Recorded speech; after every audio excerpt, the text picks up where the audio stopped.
Things might look a little grim right now, but trust me, you're about to bear witness to the birth of a star.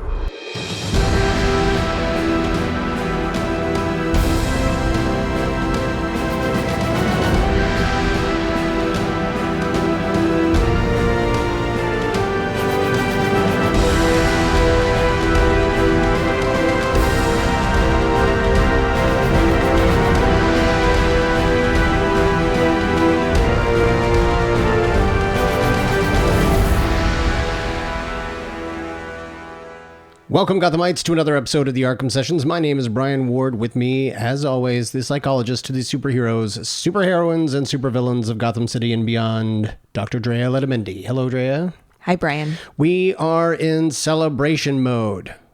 Why? We have hit a milestone. Yeah. You want to tell what the listeners what that milestone was? Absolutely. So we have finally reached 1 million downloads for our little itty bitty podcast, the Arkham Sessions. And I don't know, do we have a sound bite of people screaming or cheering? I didn't pull one for the show, but maybe if you Batman want, finally celebrating something. Yay. If you want, I can go looking for it. Normally I've got the sounds right here, but this time I'll go and I'll pull one, and I don't know. Let's take a listen to what I ended up pulling.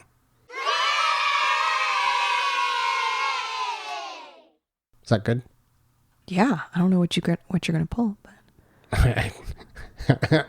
I'm just going to assume it was good.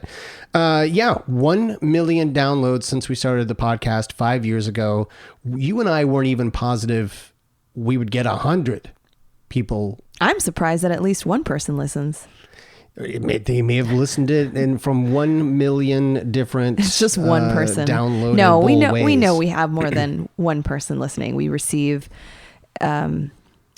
often receive nice messages and questions, handfuls of emails, handwritten letters, in-person handshakes, and questions at Comic-Con. So I'll be honest, whether it's 1 million downloads or 10 downloads, I really feel that the connections we've made are really what matters. And certainly the people that are involved in our audience and who have reached out to us and have talked about how the show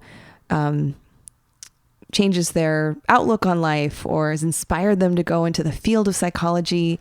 Or maybe just, that one person that said it helps them go to sleep. Yeah, there's something about our voices, apparently, that your voice specifically, mine in particular, that helps one of our listeners get into bed. And I don't know that it helps them get into bed.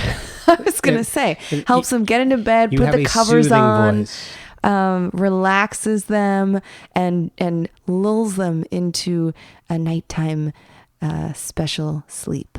Yes. So I don't know, but it's a wonderful milestone. I'm very proud of the show. I'm proud of the hard work that we do. For those of you out there who also run podcasts, this is a lot of work. There's a tremendous amount of planning and research and technical work that goes into the show. Brian, I need to credit you for the support all the way down the spectrum from making I'm on the spectrum all the way along the spectrum of making the decisions, addressing our technical needs, troubleshooting, responding to people who reach out to us, and also being the designer, the engineer behind our new Patreon. What? So we have in line with our milestone, we now have a new Patreon site, and folks, you can find it online right now. It's literally going up the moment, basically, that we put this show up. So as you're listening to it, it is live.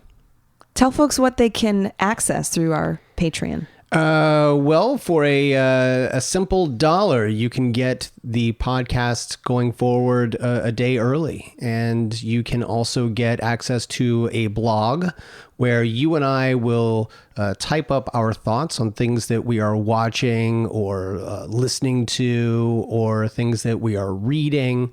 I currently have a blog post up there right now talking about our dear friend Livio Ramondelli's comic, The Kill Lock. And I also have another one talking about a book that I was given by a good friend of mine, Todd, all about the art and arcana of Dungeons and Dragons, because that's recently become a thing for us. And, I hope people enjoy my thoughts on those things. They're not really meant to be reviews per se. They are just sort of insights into our lives, because people have been asking for them for the last 5 years, and we've usually just sort of stuck to what we talk about. But we figured if we were going to do a Patreon, that's the kind of thing that we would make available. That's for $1, and then tiers get better and better from there. I mean, you get video, behind the scenes video of things that we are doing. You can get video versions of the podcast. You can get, we've got these really awesome 2-inch diameter bronze challenge coins. For our loyal listeners, you can get one of those, and that's the only place where you'll be able to get them, is right there on our Arkham Sessions Patreon. But more requested than anything, Drea, we are committing to, in fact, something people were just talking about yesterday, completely coincidentally, and I was kind of excited that we get to announce it today. What are we going to do for them? We're going to cover probably the most requested show ever on the Arkham Sessions. Wouldn't you say? This is the... I mean, yeah, maybe. I mean, I think this is the one that most people have asked us to cover. Okay. It is Batman Beyond, the animated series that aired a few years after Batman the Animated Series. And we're going to have that available to folks who join our Patreon. Yeah, you'll be able to see it or hear it 2 different ways. You've got a podcast version of it at one tier, and at another tier, you'll be able to see a video version of it as you watch us react to the show, because you and I have never seen it before. So, well, we've seen parts of it. Well, yeah, we've seen the movie, The Return of the Joker, and then we've seen like the little parts here and there. But you and I have never sat down and watched the series together. We have not. And I certainly didn't when I was younger. I don't think you did when you were younger. So you and I are going to basically react to the episodes and then discuss what we saw. We're going to watch the show with fresh adult eyes. Yeah. And our loyal patrons will be able to check that out. So in order to find that, go to patreon.com, patreon.com/Arkham Sessions, and you'll be able to find us. Sign up and just let us know that you're there. And we look forward to providing more and more entertainment for you. And that's basically our way of thanking you for 1 million downloads. You wanted things like merch, we're giving you merch. You wanted things like videos, we're giving you videos. You wanted things like Batman Beyond, we are giving you Batman Beyond. And some things you didn't know you wanted, like a challenge coin, which I don't know if you mentioned this, they're limited edition. They have the year 2020 on them. That is correct. So that version of the Arkham Sessions challenge coin, the year that we hit this milestone and launched the Patreon, special year for us, that's going to be a limited print. Yeah, and one side it's art by Kian Tormey of you and me. It's basically the same kind of art, or it's the art that you're looking at on your podcast right now, with the Arkham Sessions logo behind us, and on the other side. Oh, shh. This is me putting my finger to your mouth. Okay. We must keep that part a secret. Okay. That part is a secret. Go to patreon.com/Arkham Sessions to see more. Dre, let's talk about other things. Yeah. So meanwhile, this show, the Arkham Sessions, proper. I don't know what to call it now. But the Arkham Sessions continues to be absolutely free. Will continue to be bi-weekly. We'll continue to talk about the psychology of Batman and related universes and characters. Before we jump into today's episode, I do want to mention that the Kill Lock is coming out on February 12th. This is the third issue of the Kill Lock comic, written by Livio Ramondelli, an incredible writer, creator, and amazing artist. This is a comic book that's been received really well. It's essentially about a crew of synthetics, and they are in trouble.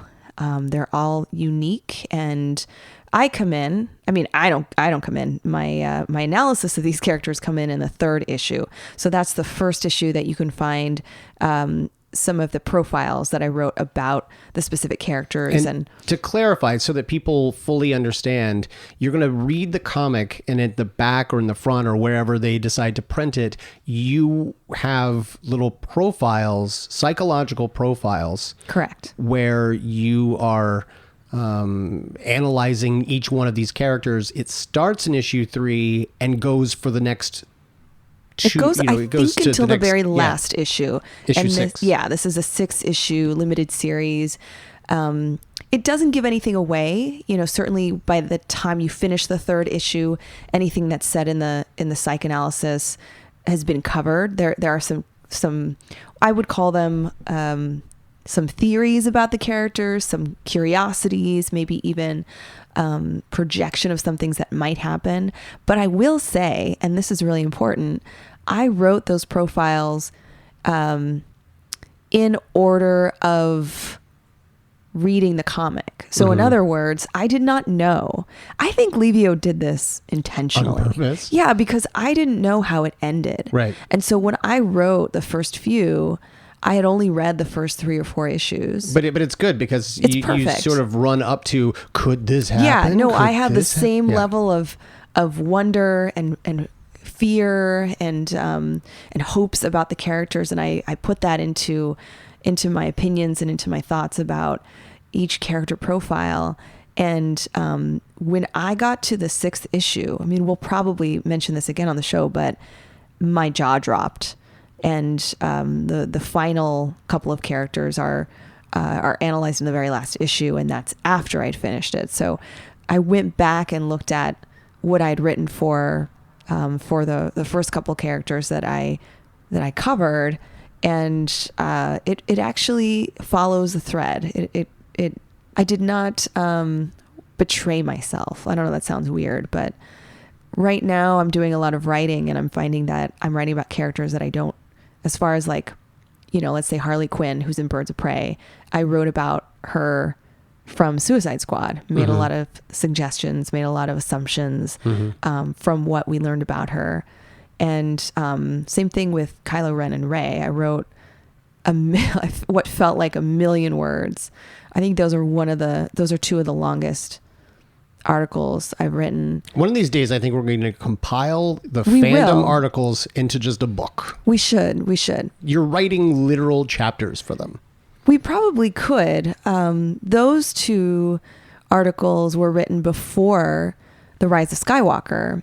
And so, again, I'm making opinions and putting thoughts together and conjecturing. I'm also collecting psychological themes and a little bit of research, a little bit of psychological theory to talk about their personalities, their motivations, their mental health experiences, but also even diagnostic information about them. And it's always a little bit, there's always a little bit of, anxiety or excitement actually around like when I finally get to see how these characters' stories end. How close was I to not necessarily predicting their actions? I think that's kind of the lesson here. It's really hard for us to predict people's actions, but how close was I to getting it right? And that's not really what you're being asked to do. You're not asked to predict the actions or the outcomes of a movie or a character's arc or whatever. You are talking about the psychology you see in that moment, and you sort of project kind of where you see their psychology going, and really that could take you in any number of directions for a character's actions or arc. Right. So it's like what we do for the show, where we watch sequential episodes and then we cover what we see and we talk about their motivations and bring in some psychological themes and ideas. And we don't know what that will necessarily lead to, but it's I think that's the exciting thing, is it's a dialogue. I was recently doing a podcast and I was asked, how do I feel about The Joker, for instance, being a movie that was made and the themes being so violent.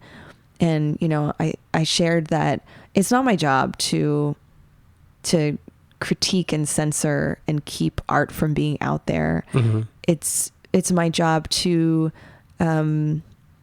give us a space to safely talk about those themes and to be curious about things that we may otherwise not feel compelled or invited or have permission to talk about. Mm-hmm.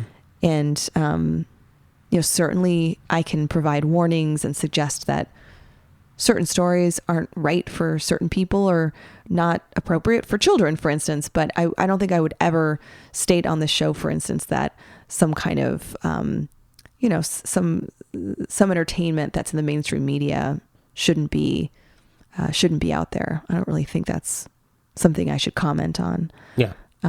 That's for you to worry about, Mister. For me in particular, Yes. I'm going to worry about whether people should take in entertainment.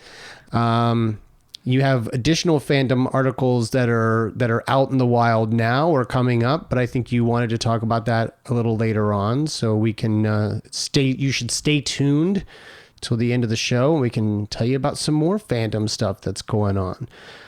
Until then, Drea, we're going to talk about episode 5 of Doom Patrol, Paw Patrol. This one's interesting. It's very heavy on Jane, sort of, if we're just using Jane as a as the catch-all name, right? For like her, the primary personality. Her personalities. We did get to see some origin stuff, though. We got to see. We still didn't really touch on the church thing, which Cliff wants to know a little more about. Like, if you remember, they are trapped inside of the snow globe. Nernheim sucks! And they have experienced something at a church that may or may not have gone well. It did not prevent the end of the world as it was supposed to. Now there is a gigantic eye in the sky looking down at people and really sort of Thanosing them.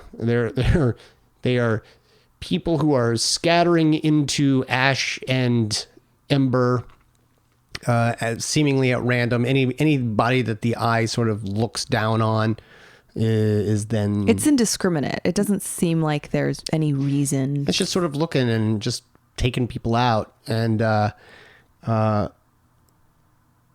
we then get a little bit of Jane's backstory, primarily because we find out that the chief is actually sort of trapped with Mr. Nobody. He's just sort of spinning around him, almost like a torturer, I guess. Like, you're trapped here, so I'm just going to, spin you around like basically a human centrifuge. And he stops him and sort of laments the fact that the world is coming to an end at the, I guess, eye of the creator. The decreator. So apparently Mr. Nobody didn't want the world to end this way. And he teams up with the chief, who has a plan. He suggests that if they can get to someone to maybe start their own religion, then they can prevent the decreator from decreating. The recreator. Well, yes, it would be to create a recreator. Yes, that would be the god, the new god, I guess. Well, the best line in this episode is when, when Jane tells Mr. Nobody, this is ridiculous. Like, this doesn't make any sense. And he's like, I'm no L. Ron Hubbard. This is what it's going to be. Yeah. Which those lines are funny because it's that fourth wall breaking. It's that awareness of, or admission that this is just incredibly silly, and that the plot is sometimes seemingly random and that sometimes so fantastical, and sometimes religions are made up mumbo jumbo, yes, exactly. And just as silly as a plot of the Doom Patrol.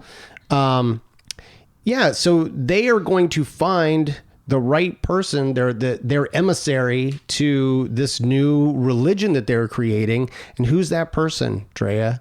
It's Jane. But not Jane, and not now. They need to go back in time and find her at another point in her life. And so while Mr. Nobody goes back in time because he has that ability, he is dealing with her, and the chief is basically spit out into the world again. He goes back home, not in the wheelchair. Everybody kind of freaked out by that. They're not even entirely sure that he's the real Niles Calder because he's not in the wheelchair. Something that I do really enjoy about this show, and it's really sort of exemplified here, is that we start in 1977 with Jane looking exactly as she does now, but in a mental institution. Actually, it starts out with her at a punk, at a sort of a punk club. And she goes back into a mental institution where they know her well. They are mistreating her. But it also sounds like she's pretty good at mistreating them. And they are beating her mercilessly. It's just awful all the way around. But she looks the exact same. She is the same person that we know. And Rita looks the exact same. She's the same person that we know. Now, you could chalk that up to her being able to control her appearance when she can control her appearance.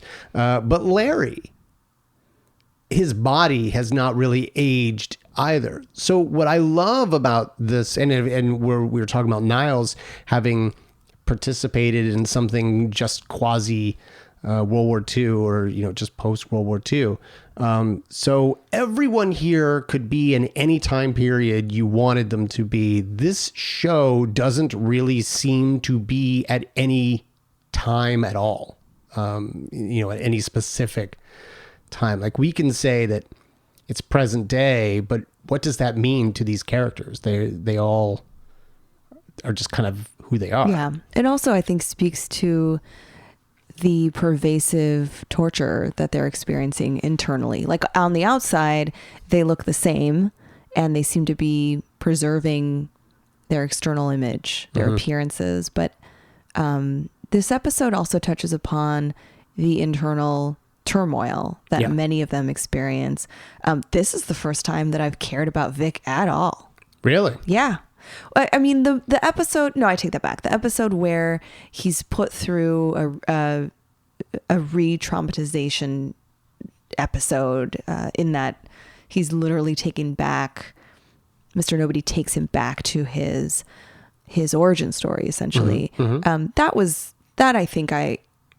That helped me connect to him a little bit more. Yeah, you understood him a little bit more. Yeah, but I continued to find him frustratingly, annoyingly stubborn, and I couldn't really relate to him. And this episode gave us a little bit more about his complexity. Okay. I actually kind of felt sympathy for him, which I normally don't. Tell us why. I think it has to do with the ending of this episode. Okay. So he uses his cannon. His arm cannon. Yeah, he's a cybernetic android / person. Cyborg. cyborg. Literally a cyborg. Like why? And why he's can't called I think Cyborg. that's his name? He's a cyborg. Yes. So I think up till that point, I had felt that I understood what that meant for him in terms of his functioning and how his body interacts with his mechanics and the unison, the alignment between his organic being and the cybernetic features, kind of the Darth Vader idea here. Less tragic. I mean, I have more feelings for Darth Vader than I do Cyborg, which is weird. But in this episode, seeing him misfire and he actually it's not on him, purpose. There's a he makes moment, a mistake. Yeah. I'm saying he misfires because he's caught off guard and he's actually being controlled by Mr. Nobody. They're all kind of frozen. He narrates that time slows down, putting them all in slow motion. Meanwhile, his cannon is still overcharging because he is intending to fire it. So it's like the cannon is still charging at regular speed, but he's unable to use it. And when time speeds back up, it basically explodes. His right arm is gone. It's almost like it backfires or just explodes in place, and so he's completely mutilated and he loses half his arm, and it's very traumatic. And I think that I connected to that, or I felt for him, because he's already had an experience of personal loss and bodily corporal loss and disfigurement. And I think I was reminded of the struggles he must feel in belonging as a human being and accepting himself as a cybernetic being, and then seeing something like this and realizing that he has flaws. And the moment that the other characters decide, like, no, you really need help, we have to call your dad to rescue you and to patch you back up, because this is an incredibly serious injury, and he rejects that option. He's sort of unwilling to get help. And I don't know, I felt some level of disappointment with him. I felt some level of understanding, like there was a loneliness to that, and I kind of felt for him. Yeah. I'm sure it will go away and I'll be bored by him again. Well, it's interesting. At the beginning of the episode, we're sort of looking back at the failed attempt to keep the book, the kid who has all of the writing on his tattooed onto his body, to keep him from being, kidnapped at the end of the previous episode. And Vic is, attacked by Kipling. There's essentially like an ultraviolet weapon within this kid, this, like, I don't know, late teens, early 20s.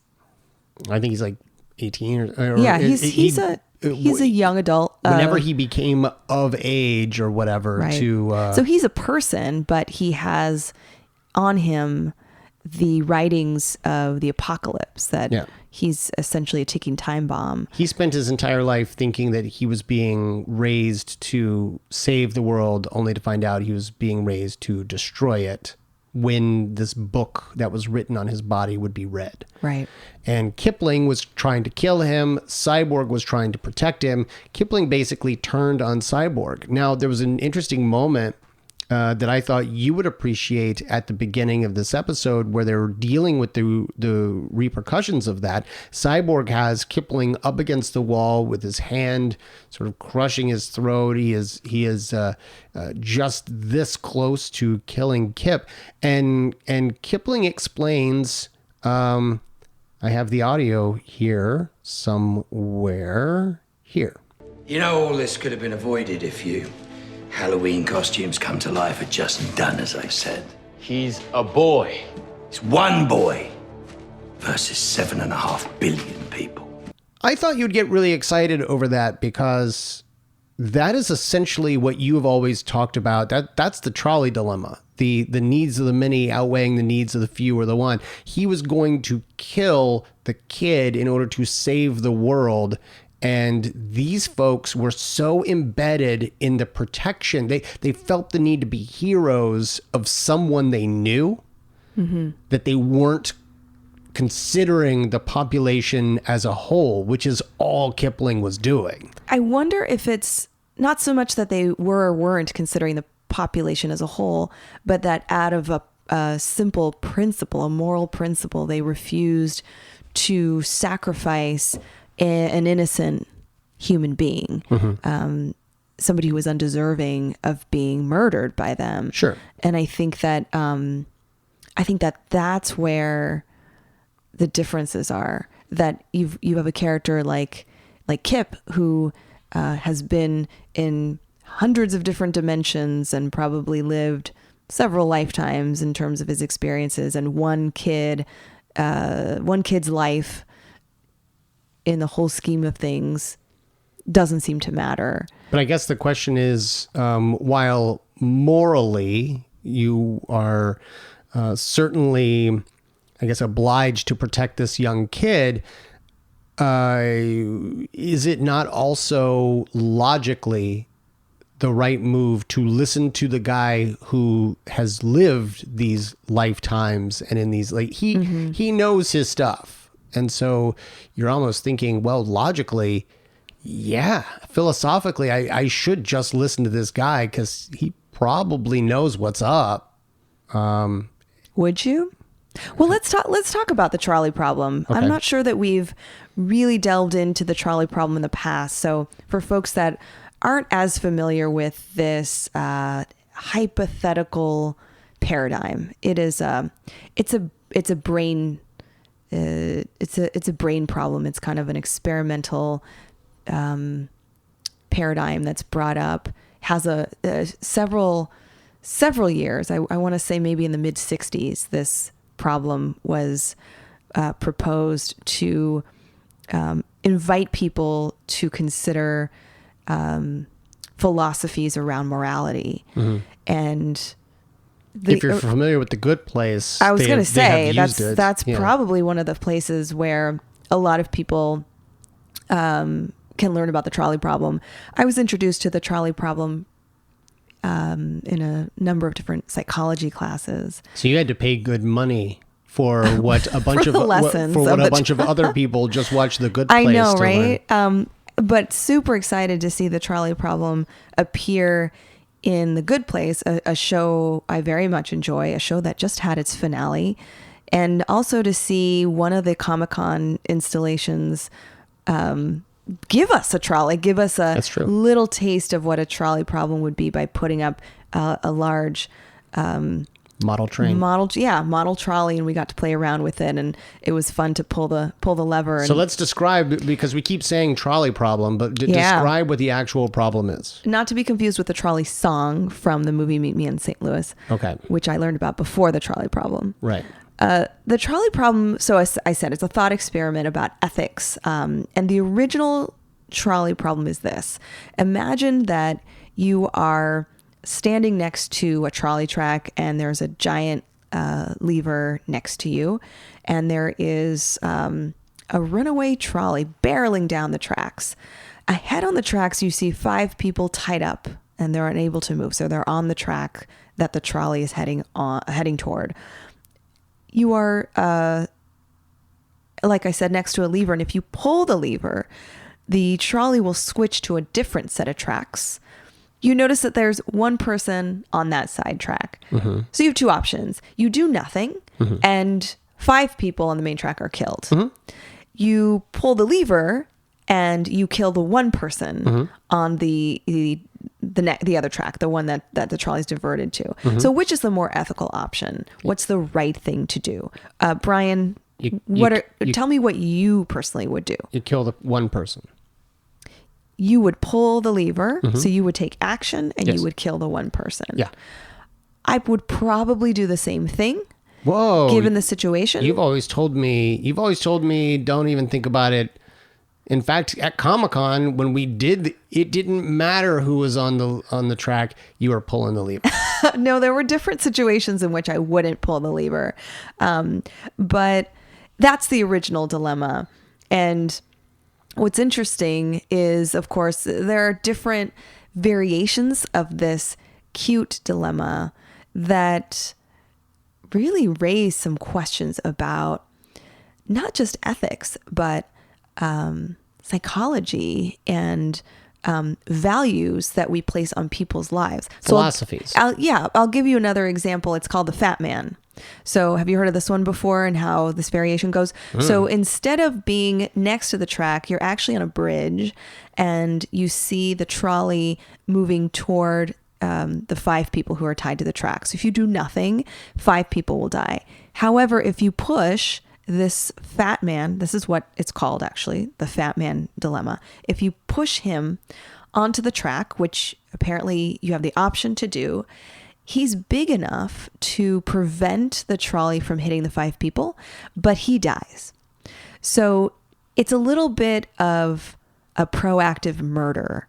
This is a sacrifice. Mm-hmm. What do you do? Push the fat man. You push him.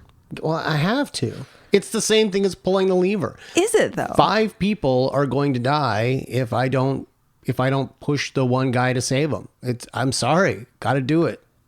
That's really interesting. A lot of people will change their decision at this point. So fewer people will choose to... Because he's not already in danger?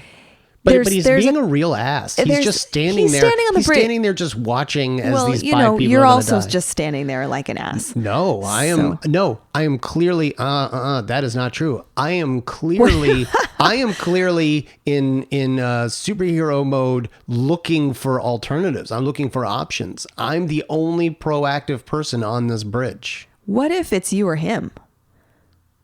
Do I have the ability to stop the train? Like he might push you. What if you're the fat man, Brian?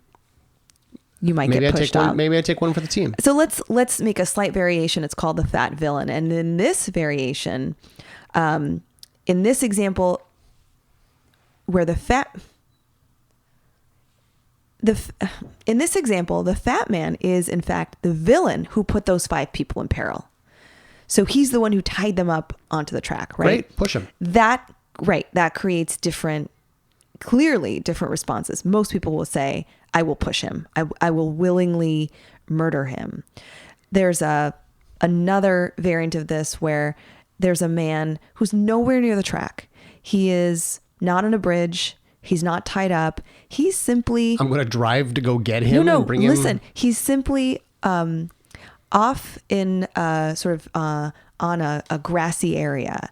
And so you know that if you were to disable the track, there's a way to disable the track where the 5 people will not be hit, but this innocent man who's just off the track minding his own business, he gets hit. What do you do? I'm sorry. He's gone. You're hitting him. He's gone. One person does not equal the value of 5 people. Now the only way that this becomes hard for me is if those 5 people are all genuinely horrible human beings. Yeah. Then, all right, those 5 people go. Yeah. That's not a problem. That would change things. But if we're talking about 5 people who are also innocent, they just happen to be stuck on a track, or a villain, a fat guy who's a villain tied them there, then to save those 5 people, I will do whatever needs to happen in order to protect the lives of those people. And if one person, if the body count is 1 versus 5, that's, I don't see that as being a moral dilemma. You and I are very aligned on...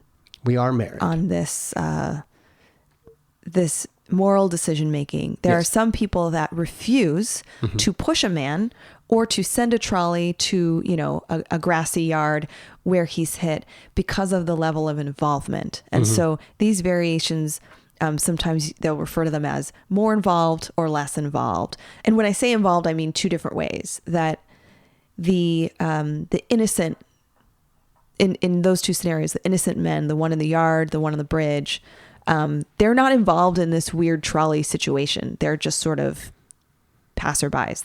They just happen to be around, and some people will refuse to pull them into this dilemma, and so they don't want to sacrifice them.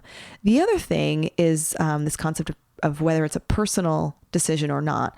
So pulling a lever for some people just feels sort of mechanical, and they're kind of willing to do that. We saw this certainly in a simplified simulation at Comic-Con, where we have giant levers and we're kind of pulling them swiftly and angrily as these different scenarios are posited toward us. They really try to raise the stress on us as well as they yelled these scenarios at us. And it'd be like, well, now you find out the one person is your grandmother. Now you find out the one person cures cancer. Now, you and I know how does that change? Well, it does change things. It turns out on the personal side, pulling a lever, which is more mechanical and impersonal, is more likely an action taken versus pushing a man or pushing a person into harm's way. Less people will do that. We happen to receive this game in the mail that we backed on a Kickstarter called Trial by Trolley. And just a few days ago, we played it for the first time. And I know, Brian, you've played this a couple times now. This is a 3-person game because there are 2 people on 2 different tracks. This builds upon the original trolley dilemma or paradigm, where we have 2 tracks and 1 trolley, and we decide which track the trolley will essentially follow and will murder or the third person third person decides whether to switch the track. Yes. So now we've learned that you need 3 people to play this game, but right now the 2 of us are going to play this. And we will let our audience decide how does that happen. The trolley will go. They're going to tell us? They're going to tell us. Okay. So I've set this up here in front of you. Here are your 2 tracks. Here's the trolley. I'm going to put the trolley on at the front of the track there. Now these are random cards that have been dealt to you. I'm going to hand you this set of cards. The first one is an angel card. Are these actual random? Did you? No. These are totally random. These are actually random. You messed me up. So okay. I'm going to place. Well, so the way that it works is there's a single track that forks, and then randomly 1 card for each of us goes down onto each side of the track. So in my case, did you just cheat? Did you just take? Not at all. You just swapped cards? No. I just realized that one of the cards has to go from the random pile. Okay, so we randomly select a card. How dare you? I didn't. It's a randomly selected card. You don't choose it. You randomly select it. So each of us get a randomly selected card. So your randomly selected card is Bob Ross. Bob Ross is in jeopardy on your side of the tracks. On my side of the tracks, Jeff Goldblum playing jazz piano is in jeopardy on my side of the tracks. Wait, is Bob Ross even alive right now? He is not alive right now. It's an interesting dilemma. But, okay, so as it stands now, you're basically looking at one life versus another, depending on where the trolley goes or whether we pull the lever. Bob Ross versus Jeff Goldblum and his piano, by the way. Yes. Okay. So then we would select another card from sort of the angel category. These are the good people category. And we put that down on our individual sides of the track. So I am going to say, I'm going to say this one. Mainly because he looks sort of gingery, but it's Trolley Tom Jr. Trolley Tom was our trolley engineer. It's Trolley Tom Jr. and he's a small child with sort of ginger hair. So you're basically dissuading the trolley person from choosing that track. Yes. And so far, you're doing pretty well. And now, what are you going to put down on your side of the track in order to dissuade Trolley Tom? I'm playing to the trolley person, and I realize our audience is the trolley person. So, is this? Oh, okay. Oh, is that right? The audience is the trolley person? Yeah. So, let's see. I should have chosen that one. Okay, go ahead. Okay, so you have what? It's upside down and far away from me. I can't read it. The card says the Supreme Court justices you agree with. Oh. Okay. Now we then take these 3 devil cards and we select one that we think the audience will not like, and we put that on the opposing player's side. I am going to put I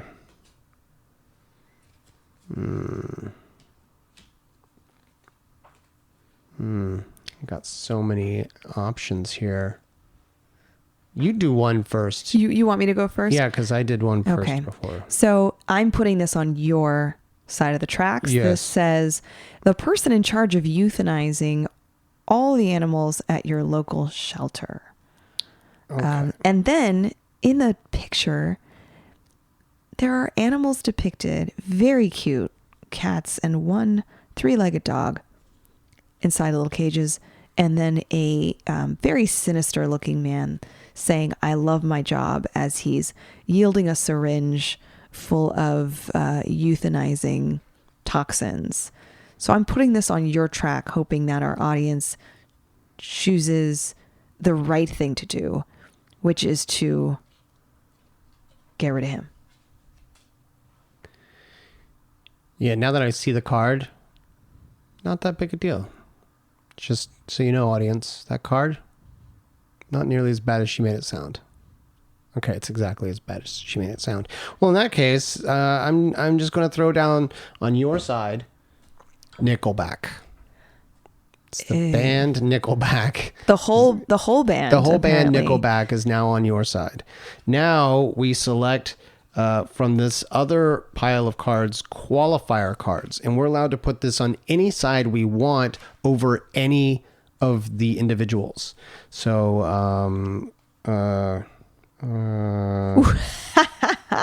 Okay, I have to put this down. It says, so this qualifier card says, their ghost will haunt you forever, and it has an arrow, and I'm pointing this at all 4 members of Nickelback. okay. So this means that if you, audience, decides to send the trolley down my track, Nickelback will haunt you forever. Okay, then I'm going to put this one on your side of the track, and I am going to have it pointed at the Supreme Court justices, and it says just peeled the skin off a litter of kittens. Oh, So the Supreme Court justices just peeled skins off the litter of kittens. Now, I should say... Why? I should say that the guy who loves his job on my side, he is euthanizing these animals. He's simply putting them to sleep. Oh, you're going to say that's These okay? Supreme Court justices just peeled the skin off a litter of kittens, and it doesn't even say they died. I have no idea. Like I'm pretty sure that if they don't die, they're in an extreme amount of pain, and that's what I'm saying. Incredibly, That is what I'm saying. So, awful. Audience, it's now up to you. Who are you going to kill? Are you going to kill Bob Ross, the Supreme Court justices you agree with, who just peeled the skin off a litter of kittens, and Nickelback, whose ghosts will haunt you forever? So that's fair. Or are you going to kill Jeff Goldblum playing a jazz piano? Trolley Tom Jr., who's a young little whippersnapper in little suspenders and a little hat, and he's a bit gingery, and a person in charge of euthanizing all the animals at your local shelter who loves his job. Who would you kill? put a picture of this up because it's quite a sight. Yeah. So we'll put that up. Let us know. You're going to send the trolley down Brian's track or my track. Do the right thing. Yeah. Do not mess this up. Yeah, don't mess it up. So this game is kind of fun. What we did was basically one set, and then after a decision is made, we rotate out, and the person who is in the position of the trolley conductor then switches over. So everybody gets a chance to play that position. And it's much like Cards Against Humanity, where you're playing to the feelings, the histories, the morality of that individual. And so each little iteration is slightly different. For instance, there's a card that simply says your boss. And so if that's someone they have a positive relationship with, they do not want to send their trolley down that track. They may have a negative relationship with them. And so it requires you to know a little bit about that individual's morality and their psychology. What I really like about this trolley game is its different variations and hypotheticals invite us to assess different ways in which we value people. Yeah. We've just done this one short one. We clearly care about animals. Maybe somewhat more than people. We want you, the audience, to care about animals more than people. Yeah. Yes. We assume that the rights, the dignities, the welfare of animals is important. And we do not care about certain individuals in certain bands, apparently. All right, so I'm eager to see who the listeners choose. Go to our Twitter at Arkham Sessions. We'll put up a poll there so that you can figure out, or you can tell us who you would kill, Drea's track or Brian's track. There are a number of different criticisms that have been a part of the discourse around the trolley paradigm. Some folks, for instance, some philosophers say that this dilemma is too unrealistic, that it's too extreme, that it doesn't actually quite offer much as far as growth for us, ethically, spiritually, psychologically. So there's some pretty harsh criticisms around this. On the other hand, psychologists have looked into the different variations of the trolley dilemma and looked at how people would react in terms of their neurobiology. So they looked at, for instance, how moral judgment is represented in parts of the brain. So what the researchers would do is use scanners. They would use MRIs to assess the different parts of the brain as they're making these decisions. And so, like I said before, if it's a personal dilemma, in other words, somebody is taking an action like pushing a man off a bridge, that has different, that leads to different activations in the brain than, let's say, just pulling a mechanical lever. And there's some interesting ideas around kind of those implications. Like certain actions will lead to representations of certain emotional states in the brain. So what this implies is that those actions actually do differ. That you and I might sit here and say the actions are the same. It's one life versus 5. And the folks that look into the neurobiology of moral decision making and these sacrificial paradigms would say that actually no, you're doing very different decision making processes. Your brain is undergoing very different reactions based on what parts of the brain are being activated and how different emotional reactions are actually occurring. And I think that has a lot to do with our decision making and how we're trying to project what we would do. Interesting. So now going back to Kip and Cyborg, if you were in Cyborg's situation, what would you do? You have a cannon. You have the capacity to destroy the thing that will cause the apocalypse. What do you do? Okay. You are thinking far too. I would say right now I would kill that child. Okay. I would wait until the last possible second, and if there just wasn't, like, in other words, when those cult figures came and grabbed the kid and started to pull him, then I would have pulled the trigger. Like, I feel nope. Oh, okay. I feel the same. I feel zoop. I feel the same way. I would wait until the last minute. Yeah. I would not be impulsive and just do it right away. Yeah, with just Kipling going, we got to kill him. Like, well, okay, let's do it. Yeah, I'd wait till the last second. Let's talk a little bit about Other characters, because it occurs to me that we've just been talking about the trolley problem for a really long time, and really that's just the very beginning of the episode. Let's talk about Dr. Harrison here.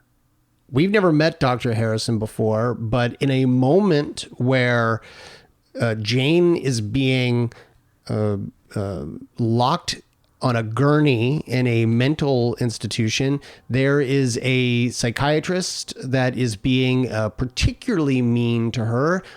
His methods are a bit dubious. And he is about to, he is already, we have seen, given her a syringe of something which may or may not be the creation of her superpowers, but that's not the time that we're focused on. And there's a moment where he is trying to basically get inside her head, and instead her eyes turn bright blue, and there's a shock of sort of gray hair in her hair, and suddenly she is a different person. She is Dr. Harrison, and she, very much like Hannibal Lecter, has the ability to see things about you and detect things about you and reveal things to yourself that then make you suicidal, or like she can basically manipulate you to the point. Yeah, she has like a superpower. She has augmented powers related to psychological influence. Yeah. So she starts to talk to this physician, this pseudoscientist, I will say. I'm unsure what his actual role is. And she's able to manipulate him, to almost brainwash him into harming himself. So he kind of stabbing him, like killing himself. He goes into this kind of interesting little flashback or moment, a fugue, and it's really interesting. And I also realized that the narrator, who's Mr. Nobody, suggests that she already had the personalities, and it was this cataclysmic treatment, this injection that she's gotten from this pseudoscientist that gave her personalities the powers, superpowers. Yeah. Which is kind of an interesting idea. Yeah. Instead of killing him, Mr. Nobody stops him from doing it. And then she becomes the very charismatic leader of this new cult that is going to worship the recreator, which will take the form basically of a pug puppy that's text is invisible and conjured with magic. And it's very successful. It ends up saving the day. Yeah, at some point in the show, I imagine I'm reacting to it in kind of strong ways. Like I just throw my hands in the air, like anything can happen. Yeah. And for that reason, I start to pull away from my investment in people's futures and their well-being. But I'm curious about their present at certain moments, like we get to see some really harmful things done to her in this institution. We see there's a moment where they are about to give her electric shock therapy. We see that there's a moment where the orderlies are beating her up brutally simply because she fights back. We see a moment where they are going to lobotomize her. I realize that this is 1977, but talk about that because even though these are things that are horrific for a TV show, these are all things that actually happen. Certainly those procedures actually existed, and they started out somewhat cruel and crude, like they weren't quite as sophisticated, and versions of those treatments still exist today. More humane, certainly more humane, more targeted, and reserved for individuals who have already tried multiple interventions for their conditions. So there's a lot of research that's helped us find our way toward more compassionate, more effective and available treatments. But I think, so some of the interesting components of this is that there's a little bit of realism and a little bit of fantasy. The realism is that those aren't made up interventions. And the fantasy is that she has these superpowers that amp up things like violence and the harshness of it. So we are seeing a version of something that did and continues to occur as far as how individuals are treated in mental health facilities. We didn't get a good look at what this was. It's kind of like looks like a mental health unit in maybe at a hospital or a treatment center. Based on what we saw, it looked like, it actually reminded me of what's that movie, Winona Ryder, Angelina Jolie. Girl Interrupted. Yes, it reminded me of that movie that was set in, I think, the 70s, late 60s or early 70s, maybe the late 60s, and had some similar features of a mental health unit, a unit that was essentially on lockdown, but that had features of, group rooms and staffing who would provide different levels of support. And then, each person's room or quarters were very undignified and just lacking a lot of resources. But I think that's the way that the field was at the time. And knowing that these scenes took place in the late 70s, created a sense of both realism and fantasy, in the sense that, like, yeah, some of these elements really existed. Truly, people were knowingly abusing patients. And then there are some personnel and staff at the time that did not know that what they were doing was inhumane or uncompassionate. And that's, those are the lessons we've learned. And then I know that you had mentioned picking up some new information about Larry. I've got a little bit of audio here where he's talking to Niles about the inner being that he has and how he feels about it. Take a listen to this.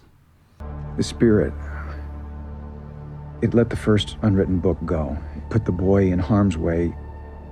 Not that it mattered in the end, but whatever I do, it always finds a way to hurt me, punish me. What makes you think it's punishing you? I saw the tape of you in the machine. Why didn't you tell me? I didn't think you were ready. Larry, the spirit only feels tortured because you torture yourself. Hearing it say that, it sounded so true. I feel like everyone I've ever gotten close to has felt that way. Tortured. Larry. That name, my name, sounds so long ago. So foreign.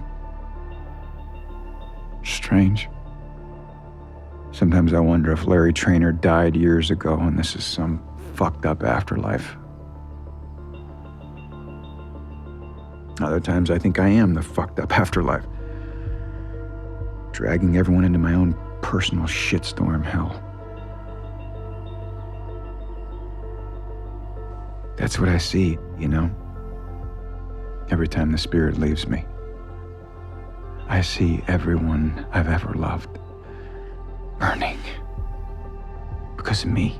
Have you ever tried communicating this to the spirit? It's a lot more sensitive and powerful than you might think. Perhaps you should give it a try. It finally hit me that this episode is about preserving your personhood. Like, this is really about how we might drift away from who we think we are.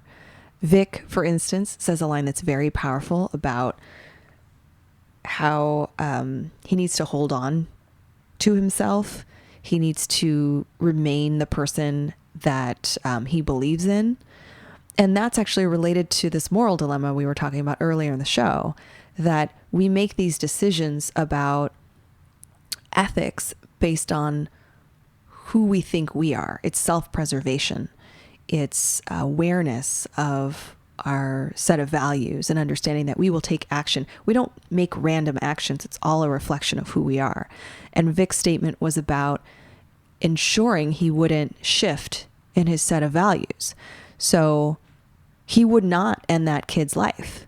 He refuses to do that because that would be against who he believes he is, right? And then with Larry, it's similar in that he's realizing he's drifted away from who he thought he was, that he has often felt like he's sort of this empty vessel devoid of human experiences and feelings. He kind of rejects strong emotions. He rejects the connection to the spirit or the thing that's living inside of him. And I wondered if Niles asking him to communicate with the spirit, the energy, was a way of him saying, you know, have you really tried to reconcile all the pieces of yourself, even the changes that have happened? Are you ready to be fully present and accepting of who you've become? Let go of that person you thought you were. This is you now, and you coexist with this energy. One thing that I liked was the fact that Niles makes it clear that he has had conversations with this entity, that he knows a little bit more about it than Larry does, or that Larry's even seen, and that, you know, he seems a bit more understanding and empathetic of it when he basically says, you know, have you tried talking to it? It's a lot more sensitive than you think. And I found that to be pretty interesting, especially as we're learning more and more about the chief. We're learning more and more that he's got a dark side. There are definitely things in his past that he has not told them, and we're going to learn whether that was good or bad going forward. But what did you think of Rita in this episode? Because once again, she is this very protective, emotionally protective character, where she is telling Elliot, who is the young boy with the words tattooed onto his body, he is sort of still in this depressed, suicidal state and thinks that this world is not worth living in, and she gives him this speech. I know that look. It's not your fault, Elliot. Of course it is. Everyone's going to die because of me. No. You should have let me die. I don't know what I should have done. I've never had to save the goddamn world before. But I knew I wasn't going to let someone else die for all of this.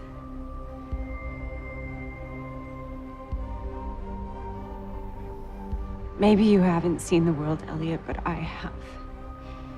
And trust me, it's garbage. People lie, and they hurt each other. And they wear these things on their feet called crosses.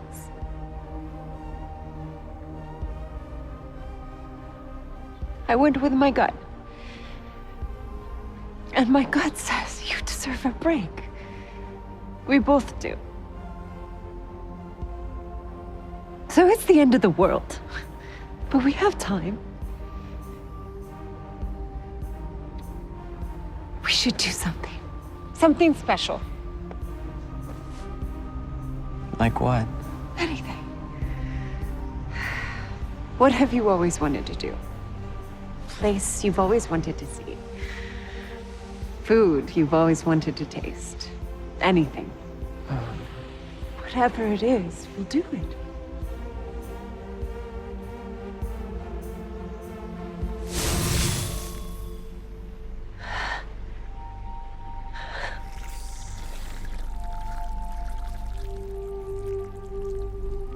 And the moment the speech ends, he is Thanos'd away by the eye. So he's gone. And at the end of the episode, she asks, after they sort of win, the Recreator wins, she asks Niles if the boy has come back.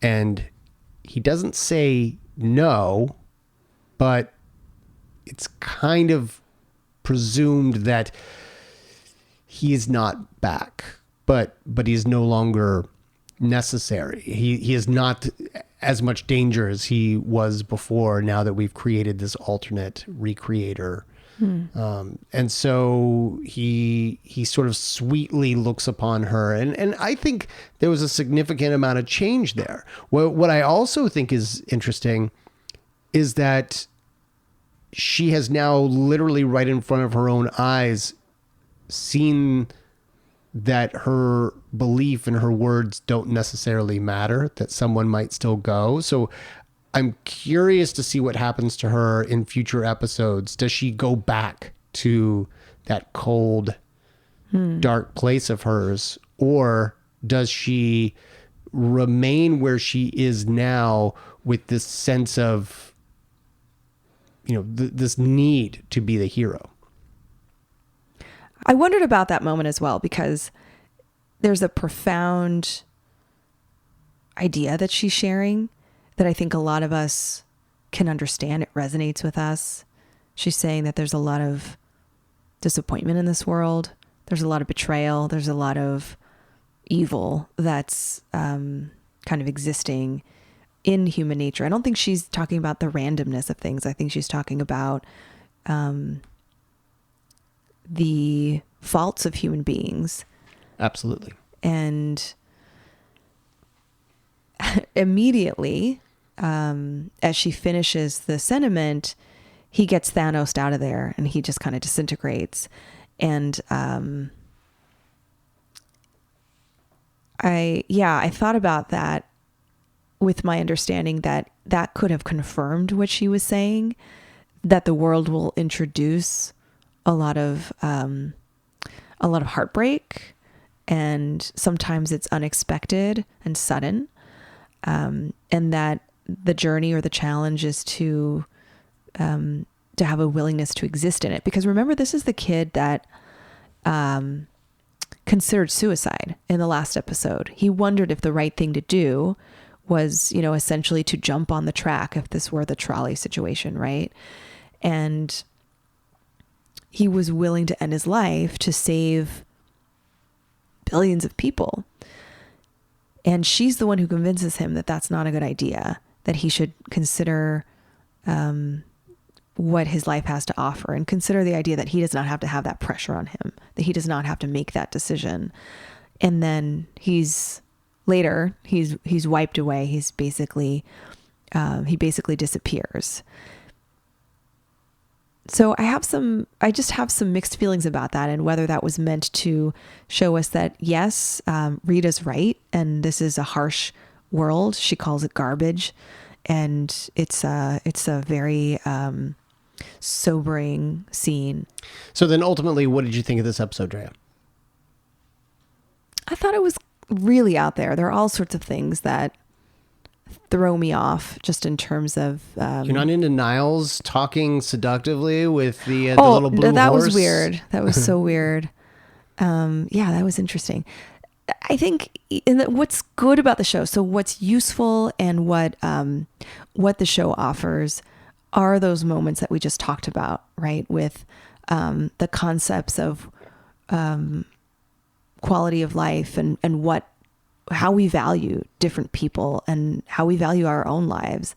So I think there are some gems in here. There's some really important ideas that come up. I also like that they don't have to reconcile everything, that that we don't know the answer, and we're faced with really heavy things like the apocalypse, and yet also faced with really personal things like the Cyborg's own destruction of his body and how he's not quite feeling connected to other. He tries so hard. This is why I'm frustrated with him. He tries so hard to be this heroic figure, and I don't know. I find it to be kind of tragic. So here's what I think is interesting is that he tries desperately to be a good leader, but doesn't really do well as a team member. And I think the more we see him embrace other people, the more we'll see him sort of evolve into this character that we might like more. I also want to know, Mr. Nobody at the very end of the episode sort of suggested to Dr. Harrison that, at some point in the future, she's going to hear this whisper. He sort of implanted this for lack of a better word, like a Manchurian Candidate-esque sort of message in her head, and she's going to hear this whisper, and then she'll know what it means, and she'll be triggered. And the message is Doom Patrol. And so we're now hearing the words Doom Patrol officially, and we don't know what that means exactly. I think that's the name of the next episode, Doom Patrol Patrol. It is Doom Patrol Patrol. So we're going to find out what that means. Until then, Drea, you've got a couple of fandom articles you wanted to tell us about. I've written 2 articles about Harley Quinn that are available now on fandom.com. One is about the Harley Quinn from Suicide Squad, the movie that comes before Birds of Prey. That's the Harley who's live action and quite dynamic. The other article is about Harley Quinn from the animated series. Interestingly, as much as we've talked about this version of Harley on our show, I've not written something pretty extensive about that portrayal of Harley Quinn. So this is an article that plagued and haunted me and was the air that I breathed for a few days. I was really in it with this character and had to get to some dark places in my brain to just get this, get my thoughts collected out about her. And but now it's out. It's out. Yeah. And I have to warn folks who might be interested in reading that one that the majority of that article is about her relationship with the Joker and how the dynamic is one that is abusive and one that portrays intimate partner violence and one that kind of really demonstrates some of the different behaviors and the consequences that psychologically might occur because of those kinds of abusive and controlling relationships. So I think it's a heavier read, but hopefully is helpful for some people who may want to explore that a little bit more. Very cool. So go find that over at Fandom. We will put the links on the website and the metadata and all that shazazz. Until next time, Drea, where can they find you online? You can find me online on Twitter at Arkham Asylum Doc and on Instagram, Arkham Asylum Doc. You can find me. I am on Twitter at bward028. You can find us both on Twitter as at Arkham Sessions. You can also find us on Instagram at Arkham Sessions. And I am on Instagram at b_ward028. And come find us on Facebook. And of course, as mentioned at the beginning of this episode, come join our Patreon. Come listen to Batman Beyond the podcast, and we will promise that you'll get cool stuff from that. Join our family over at fanbasepress.com. And until next time, I am Brian Ward. I'm Dr. Drea Letamendi. And together we are the Arkham Sessions.